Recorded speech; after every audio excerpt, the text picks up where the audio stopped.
विठाला विठाला विठाला विठाला विठाला विठाला आपुला तो एक देव करुणी घ्यावा तिने विना जीवा सुख नो हे इरती माईके दुःखाची जनिती नाही आधी अंती अवसानी अविनाश करी आपुली आयसे लावी मना पिसे गोविंदाचे तुका म्हणे का मरणेची सरे उत्तमची उरे कीर्ती मागे हिरती माईके दुःखाची जनिती नाही आधी अंती अवसान अवसानी विठाला विठाला विठाला विठाला विठाला विठाला महाराज तुकोबराई सांगतात देव आपला करून घ्या, तो एकच देव करून घ्या आपला तो. माझ्यात महाराज तो म्हणजे कोणता? तो हा विठ्ठल बरवा, तो हा माधव बरवा, तो आपला करून घ्या महाराज. महाराज आपला तो, पण महाराज एक कोणता? तुकोबराई म्हणतात मी जो एक घेतला करून तो तुम्ही पण एक करून घ्या. महाराज तो एक म्हणजे नेमकं कोणता? महाराज म्हणतात एक धरिला चित्ती आम्ही रखुमाईचा पती. एक धरिला चित्ती आम्ही रखुमाईचा पती, तो एक आपला करून घ्या. महाराज आपुला तो एक नेमकं देव कोणता करून घ्यायचा? महाराज म्हणतात या देवांचाही देव बळिया माझा पंढरीराव, तो देव आपला करून घ्या. महाराज घ्या म्हणजे कोणता घ्या? महाराज म्हणतात विठ्ठल गीती गावा, विठ्ठल चित्ती घ्यावा, तो देव आपला करून घ्या, जीवाला सुख प्राप्त होईल. विठ्ठल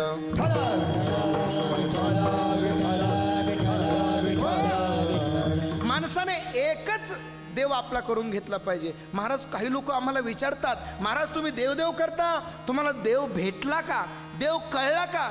भल्या माणसा, देव भेटण्यासाठी परमार्थ करायचा नसतो, कीर्तन भजन करायचे नसतात. अरे भगवंतानं आपला एवढा नरदेह दिलाय, त्याच्यातून आपल्या ऋणातून मुक्त व्हायचं असेल तर त्याचं नामस्मरण करावं लागतं. देव दिला देहा भजना गोमटा, देव दिला देहा भजना गोमटा, देव दिला देहा भजन गोमटा, देव दिला देह भजन गोमटा.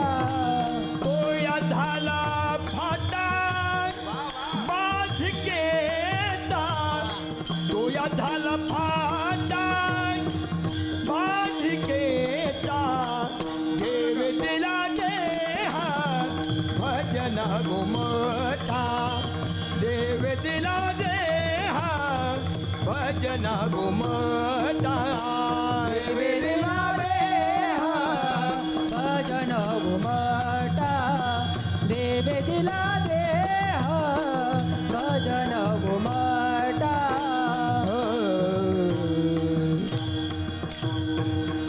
देवाने आपला सुंदर नरदेह दिला आहे म्हणून तो देव आपला करून घ्या.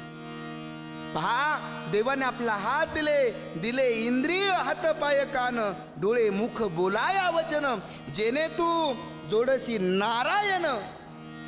भगवान परमात्मा आपल्या करण्यासाठी, देवाची भक्ती करण्यासाठी, देवाचं नामस्मरण करण्यासाठी देवाने आपला एवढा सुंदर नरदेह दिलाय. पण खरं सांगू, संत महात्मे सांगतात देव आपलाच करून घ्या, एकच देव आपला करून घ्या. परंतु आपण महाराज एका देवाच्या भक्तीवर थांबत नाहीत. सोमवार आला रे आला की आपण लगेच महादेवाची भक्ती करतो. एक लोटा जल सब समस्या का हल, महादेवाची भक्ती करतो. मंगळवार आला अनादि निर्गुण प्रगटली भवानी. मंगळवारी देवीची भक्ती करतो. बुधवार आला बोलावा विठ्ठल, पहावा विठ्ठल, करावा विठ्ठल जीवे भावे. बुधवारच्या भक्ताची महाराज ही भक्ती असते. विठ्ठल माझा मी विठ्ठलाचा. बुधवार गेला की लगेच गुरुवारची एक भक्ती करतात.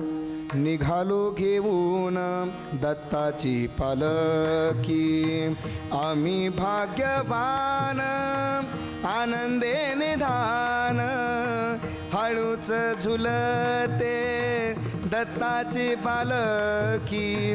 निघालो घेऊन दत्ताची पालखी, दत्ता दिगंबराया हो स्वामी मला भेट द्यावो, दत्ता दिगंबराया हो स्वामी मला भेट द्यावो.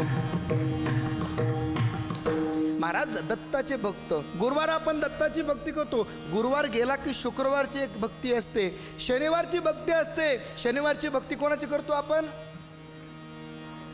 शनिवारची भक्ती हनुमंतरायाची भक्ती करतो. शनिवारी शनिदेवाची भक्ती करतो. आणि शनिवार गेला की रविवार येतो.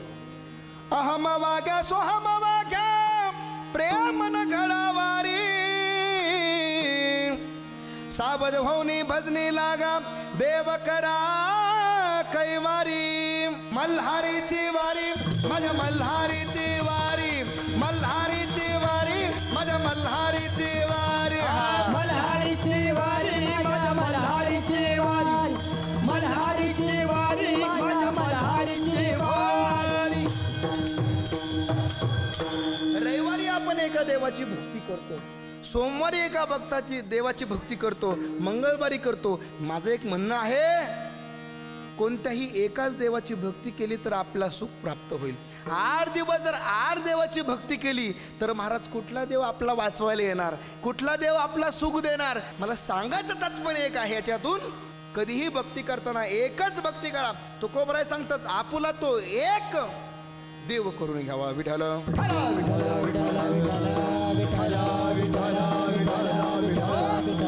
महाराज आपलं कोण आहे हो? आपलं कोण आहे मला सांगा ना. मला सांगा आपलं कोण आहे? बायको आपली आहे, नवरा आपला आहे, पोरगा आपला आहे, सून आपली आहे, मुलगी आपली आहे, सगळे सोयरे आपले आहेत, नातेवाईक आपले आहेत. कोणी नाही महाराज आपलं कोणीच नाही. आपला फक्त देव आहे. खरं सांगू आपलं कोणी नाही हो, कोणीच नाही आपलं. महाराज जेव्हा आपण जन्माला आलो तेव्हा सगळं जग आपल्यासाठी हसत होतं आणि आपण रडत होतो. पण असं माणसाने काहीतरी कार्य करावं की आपण हसत हसत मारावं आणि संपूर्ण जगानं आपल्यासाठी रडावं. तुळजात महाराज म्हणतात, कबीर महाराज म्हणतात, कबीराज महब पैदा भुये हम हसे जगरोये ऐसी करनी कर चलो. हम हसे जगरोये. असं काहीतरी कार्य करावं की आपण मरावं आणि आपल्यासाठी जगानं हसावं. हाच खरा पुरुषार्थ आहे. विठ्ठल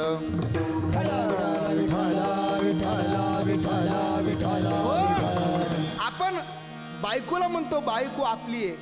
बायको आपली नाही, पोरगा आपला नाही, आपला फक्त देव आहे. महाराज म्हणतात कळो येईल अंतकाळी प्राण प्रयाणाचे वेळी राहतील निराळी पोरे.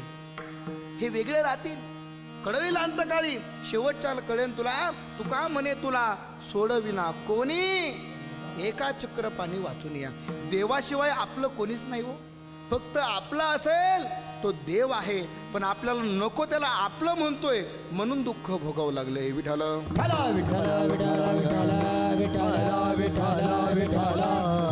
आपलं नाही त्याला आपलं म्हटल्यानंतर दुःख भोगावं लागतं. ऐका, एक मनुष्य बीडमधून बसला आणि बसल्यानंतर त्याच्याकडे एक पेटी होती. त्या पेटीमध्ये एक माणूस मारलेला मुर्दा होता. माणूस कापलेला होता आणि तो पेटी घेऊन पंढरपूरला निघाला होता. कुठं? पंढरपूरला. पुढे गेल्यानंतर एक बार्शीमध्ये मनुष्य बसला गाडीमध्ये.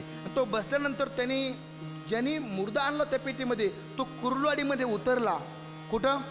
कुर्डवाडीमध्ये उतरला आणि जो बार्शीमधून चढला होता, पुढे गेल्यानंतर कंडक्टरने विचारलं, ही पेटी तुमचीच आहे का? तो म्हणला, हो माझीच आहे.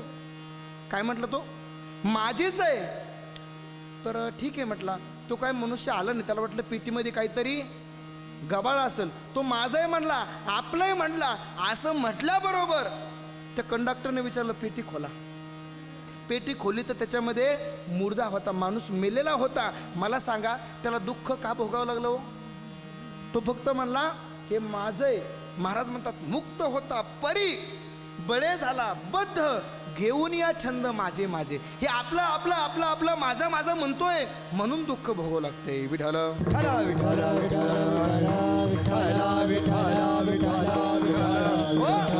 आपल्याला जर सुख पाहिजे असेल तर देवाजवळ जावं लागेल. अन्य ठिकाणी कुठंही सुख भेटणार नाही महाराज, कुठंच भेटणार नाहीये. सुख पाहिजे असेल तर देव आपला करून घ्यावा लागेल.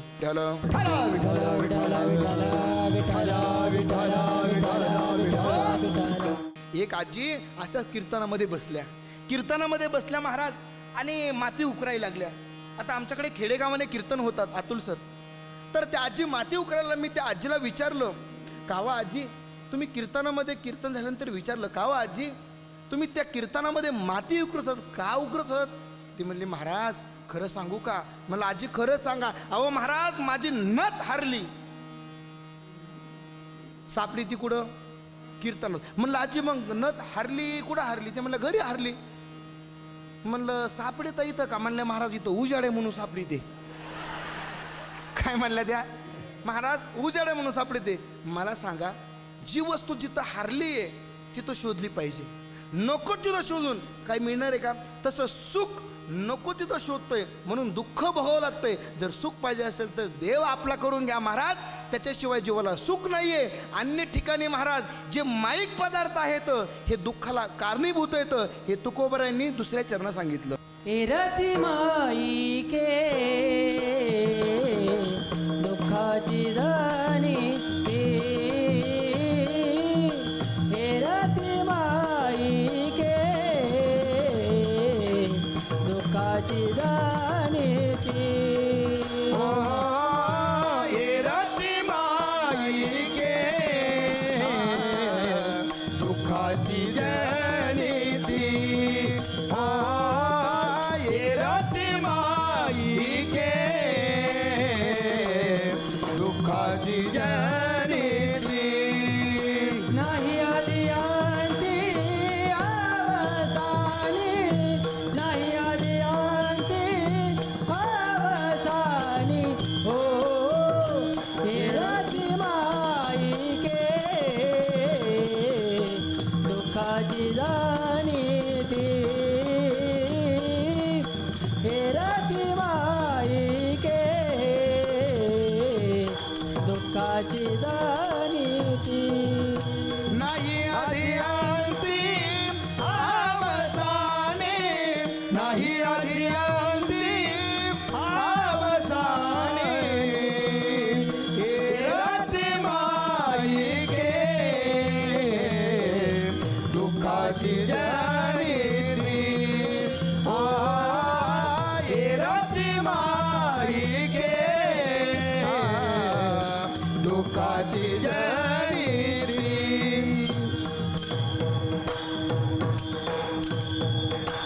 तुकोबराय म्हणतात, ए रती माई के दुःखाची जनिती, न आधी न अंती न अवसानी. त्रिकालबाधी दुःख आहे हो.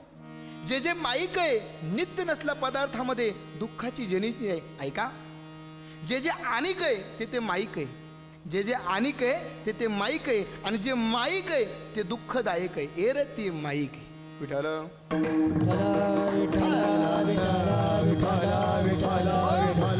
माईक पदार्थामध्ये दुःख आहे महाराज, दुःखाची जनिती आहे, निर्मिती आहे. मला सांगा, इथं फॅन असणं सुखाचं की दुःखाचं कारण हो? सुख होतं. फॅन असणं सुख होण्याचं कारण आहे. इथं आता मला गरमत आहे, हे कशाचं कारण? दुःखाचं. इथं AC असणं सुखाचं की दुःखाचं? बरं, इथं लाईट असणं सुखाचं की दुःखाचं? 1 महिन्यानंतर बिल आल्यानंतर काय होतं? हे जे माईक आहे हे दुःखाला कारणीभूत आहे. आरंभाला सुख आहे. प्रपंचामध्ये आरंभ हा अनुकूल आहे पण परिणाम प्रतिकूल आहे. परमार्थामध्ये आरंभ हा प्रतिकूल आहे पण परिणाम मात्र अनुकूल आहे. विठ्ठल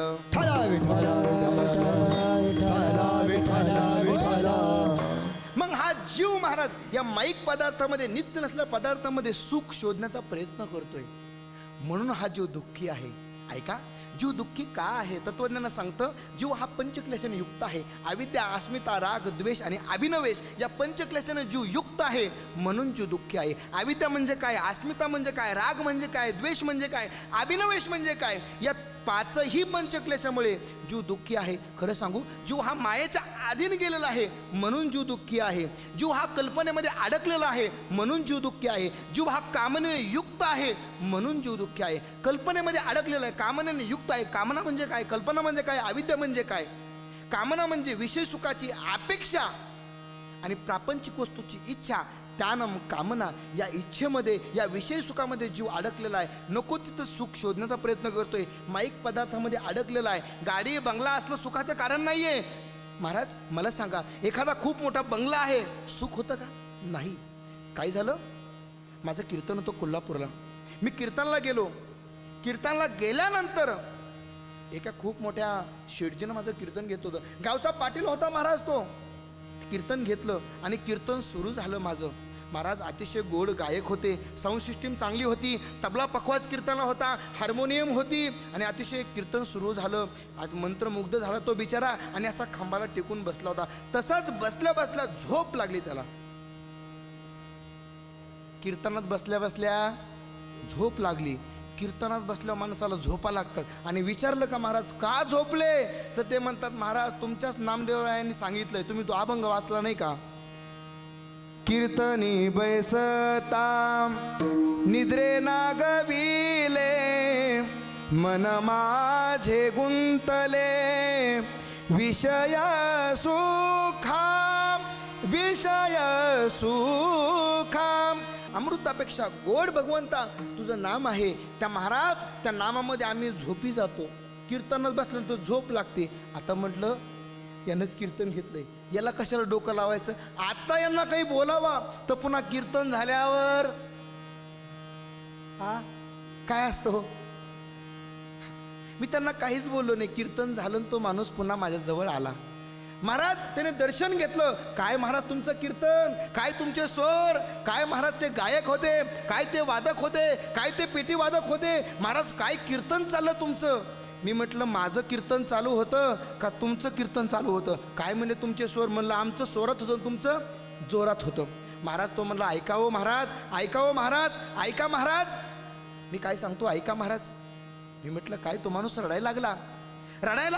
म्हणला महाराज गावामध्ये 200 एकर माझी जमीन आहे महाराज. एवढा मोठा बंगला आहे, 1 कोटीचा बंगला आहे महाराज. मला मुलानं महाराज 10 लाखाचा बेड आणलाय झोपायला. महाराज 5 लाखाची मशीन आणली बॉडीची मसाज करण्यासाठी. पण महाराज मला झोप लागत नाही हो महाराज, झोप लागत नाही. ऐका ना.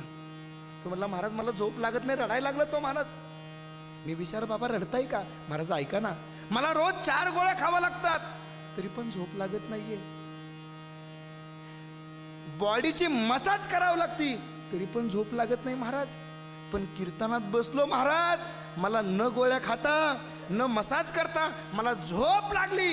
हे तुमच्या कीर्तनाचं सामर्थ्य महाराज. प्रपंच हा शरीरात बदल करतो आणि परमार्थ हा मनात बदल करतो. विठ्ठल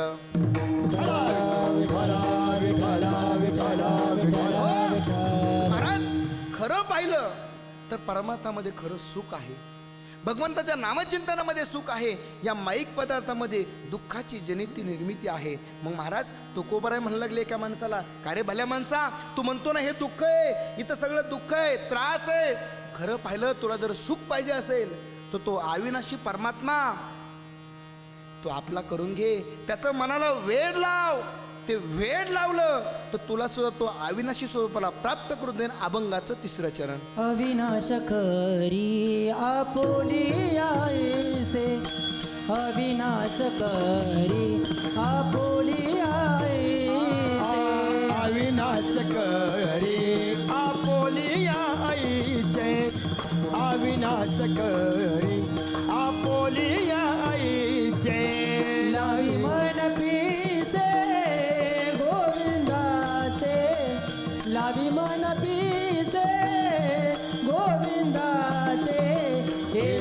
मायेके दुःखाची जडती तेरती मायेके दुःखाची जडती येरती मायेके दुःखाची जनती तेरती मायेके दुःखाची गणती.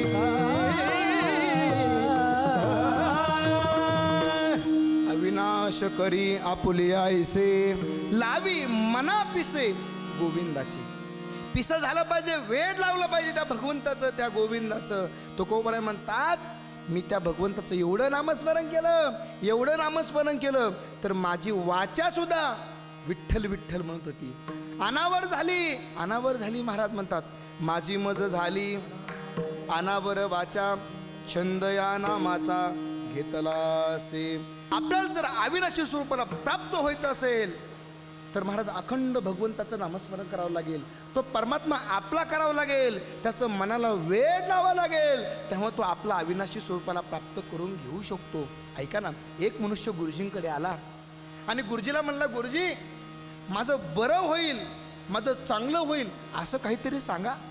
गुरुजी म्हणले, नेहमी देवाचं नाव घे, राम राम म्हणत राह, तुझं चांगलंच होईल की. तो म्हणला, गुरुजी जरा सोपं सांगाव. नेहमी देवाचं नाव घेणं सोपं आहे का? काहीतरी सोपं सांगा. गुरुजी म्हटले, मरायच्या अगोदर एकदा देवाचं नाव घे. काय? गुरुजी म्हटले, मरायच्या अगोदर एकदा देवाचं नाव घे.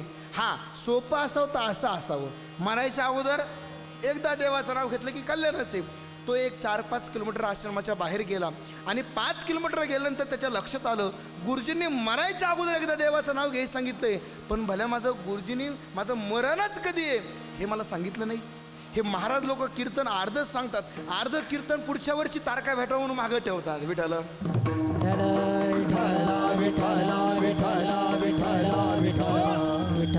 गुरुजीला विचारलं, गुरुजी. तो पुन्हा वापस आला आश्रमामध्ये. गुरुजीने म्हणलं, गुरुजी मला सांगितलंय मरायच्या अगोदर एकदा देवाचं नाव घे, पण माझं मरण कधी हे कधी सांगितलं नाही. गुरुजी म्हणले, भल्या माणसा, माझंच मला मरण माहीत नाहीये, पण तू नेहमी देवाचं नाव घे, मरण कधी काय आहे ना. तो म्हणला, मला पटलं. तुम्हाला पटलं का? मरण कधी काय आहे ना, देवाचं नाव घ्या, देवाचं पिसं व्हा. कसं देवाचं पिसं म्हणजे वेडा व्हा देवासाठी. महाराज म्हणतात, मी वेडा झालो, मी गातो, मी नाचतो, आनंदाने उड्या मारतो. मग महाराज म्हणतात, तुम्ही सुद्धा तसं करा. तुम्हाला अविनाशी स्वरूप व्हायचं आहे ना, तुम्ही तसं करा. तुम्ही मनाला वेळ लावा त्या देवाचं. खरं सांगू महाराज, देवाचंच वेड लागावं आणि देवाचंच पिसं व्हावं. इतर कोणाचं वेड लावलं की महाराज दुःख आहे. वेड लागावं तर भगवंताचं वेड लागावं, तरच खरा पुरुषार्थ आहे.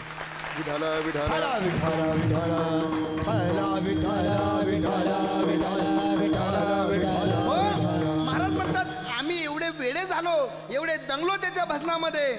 महाराज, आम्हाला आमच्यावरती भान राहिलं नाही. तुकोबरायांच्या जीवनचरित्राचा विचार केला तर तुकोबराय विठ्ठल विठ्ठल विठ्ठल विठ्ठल भजन करायचे. महाराज, तुकोबराय भजन करत होते. एक मनुष्य तुकोबरायांकडे आला. तुकोबरायला म्हणला, महाराज, तुमच्या चेहऱ्या एवढं समाधान आहे, एवढी प्रसन्नता आहे, तुमच्याकडे काम आहे माझं. तुकोबराय म्हणले, काय भल्या माणसा, काय काम काढलं? अख्खं गाव म्हणतंय हा तुकाराम काही कामाचा नाहीये आणि तू माझ्याकडे काम काढलं? अरे, अख्ख्या गावानं मला बाहेर काढलं. गावचा पाटील खोपलाय माझ्यावर. गावातल्या लोकांनी माझ्या अंगावरती गरम पाणी ओतावं, गावातल्या लोकांनी माझी गाढवावरती दिंड काढावी आणि तू माझ्याकडे काम घेऊन आलास? असं काय काम आहे? तुकोबराय म्हणतात, माझ्यावर गावचा पाटील कोपला. कोपला पाटील गावीचे हे लोक, आता मज भीक कोण घाली. कोपला पाटील, आता मला कोण भीक घालील आणि तू माझ्याकडे काम घेऊन आलास? काय काम आहे? तो म्हणला, महाराज, तुम्हाला माझ्या शेतामध्ये भजन करायचंय. काय म्हणला तो? महाराज, तुम्हाला भजन करायचंय. तुमच्या अख्ख्या गावात चर्चा झाली की तुकोबरायला गावातल्या रामभाऊनं भजन करण्यासाठी बोलवले. तुम्हाला काही वेडा झाला का? लोक अख्खे त्या रामभाऊला म्हणे, तू काय वेडा झाला का, पागल झाला का? त्या तुकारामच्या नादी लागला. अरे, त्याची बायको मेली ज्याचा संसार उद्ध्वस्त झालाय, ज्याचं दिवाळा निघालंय, आणि त्याच्या नादाला लागला तू? तुझं वाईट करून घ्यायचंय का तुला? तो म्हणला तुमच्या लक्षात येत नाहीये, गावामध्ये मला शेताची राखण करण्यासाठी, पाखराची राखण करण्यासाठी गावात मजूर भेटत नाहीये. त्याच्या टाळाच्या पखवाच्या आवाजानं पाखरं तरी उठून जातील, राखण होतील. खरं सांगू, टाळ पखवाचा आवाज आल्यानंतर माणसं उठून चालली, पाखरं का जाणार नाही? तर ही शोकांतिका आहे महाराष्ट्राची. लोकांना टाळ पखवाचा आवाज आला की लोक पोलीस स्टेशनला कंप्लेंट करतात. अशा बरेचशा केसेस आहेत. पण मला समजतं, लोकांना सांगायचं आहे, ऐका, टाळ पखवाचा आवाज कोणाच्याही घरात होत नाहीये. टाळ पखवाचा आवाज, भजन कोणाच्याही दारात होत नाही. त्याला घर भाग्यवंतातच लागतं. मी तुम्हाला एक सांगेल, ऐका, टाळ पखवाचा आवाज एखाद्या शेजाऱ्याच्या घरात वाजत असेल तर आपण स्वतःला भाग्यवान समजा. भाग्यवंत घरी भजन पूजन, भाग्यवंत घरी भजन पूजन, भाग्यवंत घरी भजन पूजन, भाग्यवंत घरी भजन पूजन. त्याची वाट पाये रघुनंदन, त्याची वाट पाहे रघुनंदन, भाग्यवंत घरी भजन पूजन, भाग्यवंत घरी भजन पूजन, भाग्यवंत घरी भजन पूजन, भाग्यवंत घरी भजन पूजन, भजन पूजन, भजन पूजन. भाग्यवंता घरी भजन पूजन, त्यांची वाट पाहे रघुनंदन. ऐका ना, एखाद्याच्या शेजाऱ्याच्या घरी जर भजन चालू असलं आणि तिथं जर देव आला, ऐका, समुद्रामध्ये तळ्यामध्ये जर पाणी आलं, त्याच्या शेजारी आपली जर विहीर असली तर आपल्या विहिरीला सुद्धा पाणी आल्याशिवाय राहणार नाहीये. शेजारच्या घरी देव आला तर आपल्या घरी सुद्धा देव येणार, हे आपल्याशिवाय राहणार नाहीये. म्हणून जिथं भजन चालू आहे, जिथं कीर्तन चालू आहे, जिथं नामस्मरण चालू आहे, जिथं कथा चालू आहे, माणसाने तिथं कोणीही, महाराष्ट्रात समस्त महाराष्ट्रकरांना सांगतो, कोणीही इथून पुढे इथं भजन चालू आहे, जिथं कथा चालू आहे, जिथं नामचिंतन चालू आहे, जिथं कीर्तन चालू आहे, त्या कीर्तनामध्ये तेथे असे देव उभा. कीर्तनामध्ये देव असतो. महाराज, तुमच्या आमच्या कीर्तनात देव असतो, प्रत्येकाच्या कीर्तनामध्ये देव असतो, प्रत्येकाच्या भजनामध्ये देव असतो. महाराज, जिथं जिथं माझे भक्त गाती, नारदा उभा मी तेथे, जेथे माझे भक्त गाती, जिथं भगवंताचे भक्त गात असतात तिथं नारद असतो. म्हणून कीर्तनाचा, भजनाचा सन्मान केला पाहिजे. विठ्ठल जगद्गुरु तुकोबा म्हणतात, कीर्तन चांग, कीर्तन चांग होय अंग हरिरूप. कीर्तन हे आरंभालाही चांगलं आहे आणि कीर्तन हे परिणामालाही चांगलं आहे. म्हणून तुकोबा म्हणतात, कीर्तन चांग, कीर्तन चांग. खरं सांगू, या महाराष्ट्रामध्ये कीर्तनाशिवाय काहीच चांगलं नाहीये. जगामध्ये कीर्तन सोडता काहीच चांगलं नाहीये आणि शेवटी कीर्तनच चांगले, म्हणून कीर्तन चांग. विठ्ठल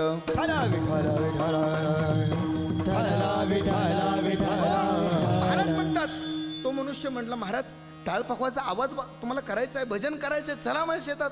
तो आला. आल्यानंतर महाराज तुकोबरायचं भजन सुरू झालं. काय तुकोबराय भजन करत असतील, काय तुकोबरायांची भाषा असेल, काय तुकोबरायांचं नामस्मरण असेल. तुकोबरायचं भजन सुरू झालं. तुकोबराय भजन करत होते, राम कृष्ण हरी विठ्ठल केशवा, राम कृष्ण हरी विठ्ठल केशवा, राम कृष्ण हरी विठ्ठल केशवा, राम कृष्ण हरी विठ्ठल केशवा, राम कृष्ण हरी विठ्ठल केशवा. तुकोबरायांचं भजन चालू होतं. ऐका ना, तुकोबराय भजन करत होते. शेजारच्या शेतातले जे पाखरं होते, आसपासची सगळी पाखरं आली आणि तुकोबराय जिथं भजन करत होते, ज्या पाखराची राखण करत होते, त्या शेतामध्ये सगळी पाखरं आली. तुकोबरायच्या खांद्यावरती काही बसली, काही विण्यावर बसली, महाराज तुकोबरायांच्या मांडीवर बसली. तेव्हा तर तुकोबराय म्हटले असतील, वृक्षवल्ली आम्हा सोय रे वनचरे, वृक्षवल्ली आम्हा सोय रे, पक्षीही स्वस्वरे आळविती राम, वृक्षवल्ली आम्हा सोय रे. सगळी पाखरं आली आणि तुकोबरायच्या खांद्यावर बसली, विण्यावर बसली. तुकोबरायांचं भजन सुरू होतं. त्याला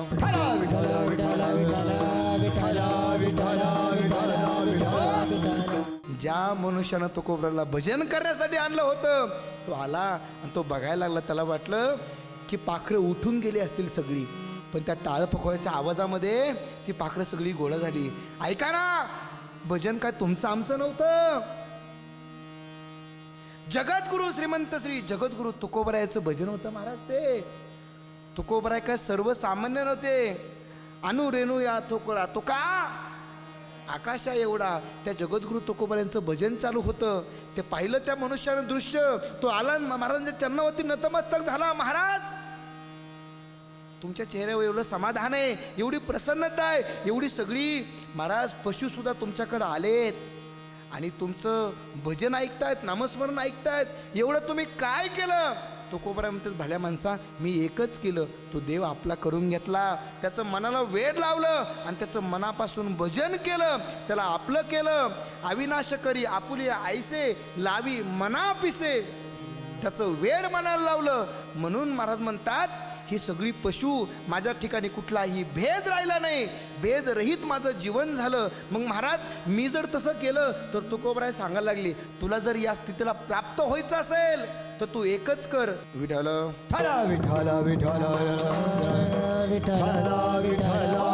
तुला जर या स्थितीला प्राप्त व्हायचं असेल, तू एकच कर, तो देव आपला करून घे, त्याचं मनाला वेड लाव. तुझ्या ठिकाणी असलं जन्म आणि मरण, या त्याच्यातून तुझी सुटका होईल. अभंगाचं शेवटचं चरणामध्ये सांगतो. तुका म्हणे काय मरण्याची सारे, तुका म्हणे काय मरण्याची सारे, तुका म्हणे का मरण्याची सारे, तुका म्हणे का मरणाची सारे, उत्तमची उरे किरती मागे, उत्तमची उरे किरती मागे, एरती माई गे दुःखाची जनिती, एरती माई गे दुःखाची जनिती, रती माई के दुःखाची जनिती, रती माई के दुःखाची जनिती, नाही आधी अंती आवाजान, नाही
रती माई के दुःखाची जने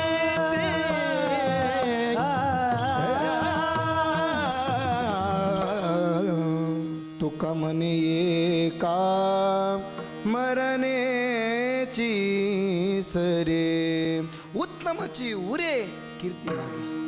महाराज म्हणतात तुमच्या ठिकाणी जर जन्म आणि मरण संपायचं असेल, उत्तम अशी कीर्ती मागे उरायची असेल तर तुम्ही तो देव आपला करून घ्या. काय का ना, आयुष्यभर घरामध्ये पंत्या लावून समया लावून घराचे कोपरे काळे करण्यापेक्षा जन्माला येऊन अशी एक उदबत्ती लावा, असं काहीतरी कर्म करा, असं काहीतरी कार्य करा की आपण मेल्यानंतरही ती सुगंध दरवळला पाहिजे. आपण किती वर्ष जगलो याला किंमत नाहीये, आपण कसं जगलो याला किंमत आहे. महाराज म्हणतात तुका म्हणे एका मरणेची सरे उत्तम चिवरे कीर्ती मागे. मरावे तरी कीर्तिरूपी उरावे. विठ्ठल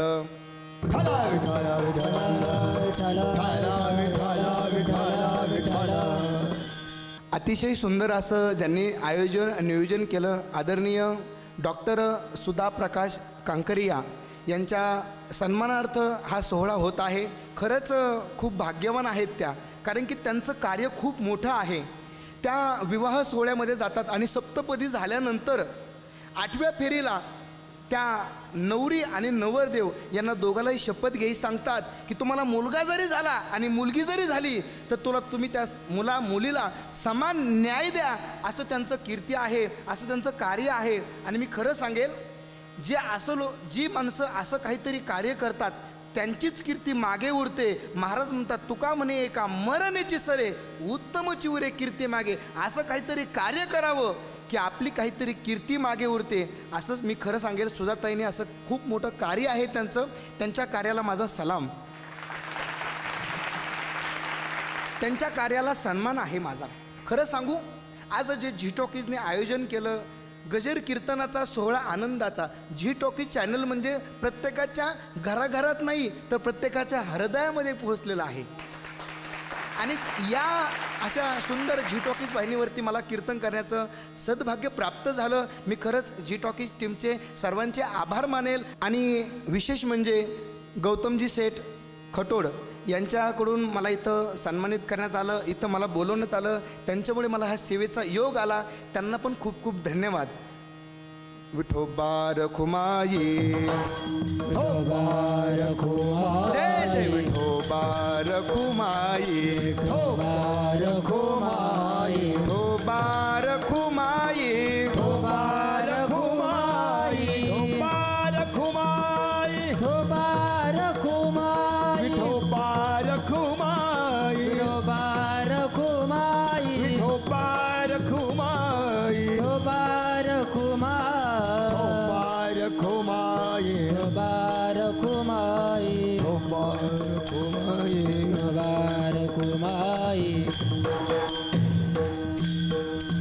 ज्ञानेश्वर माऊली ज्ञानराजा माऊली तुकाराम, ज्ञानेश्वर माऊली ज्ञानराज माऊली, महाराज ज्ञानेश्वर माऊली ज्ञानराजा माऊली तुकाराम, ज्ञानेश्वर माऊली ज्ञानराज माऊली तुकाराम. ज्ञानेश्वर ज्ञानेश्वर ज्ञानेश्वर ज्ञानेश्वर माऊली ज्ञानराजा माऊली तुकाराम, ज्ञानेश्वर ज्ञानेश्वर ज्ञानेश्वर माऊली ज्ञानराज माऊली, ज्ञानराज.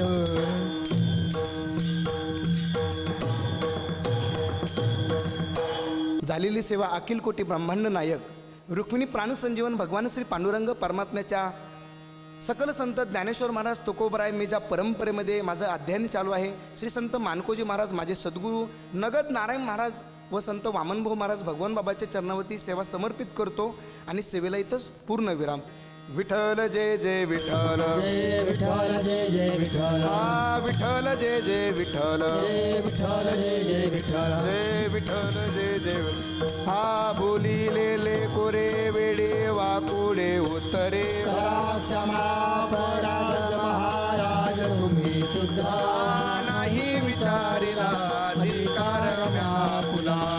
क्षमा पराज महाराज तुम्ही शुद्ध. तुका म्हणे ज्ञानेश्वरा राखा पायापैकी करा, क्षमा पराज महाराज तुम्ही शुद्ध. ज्ञानदेव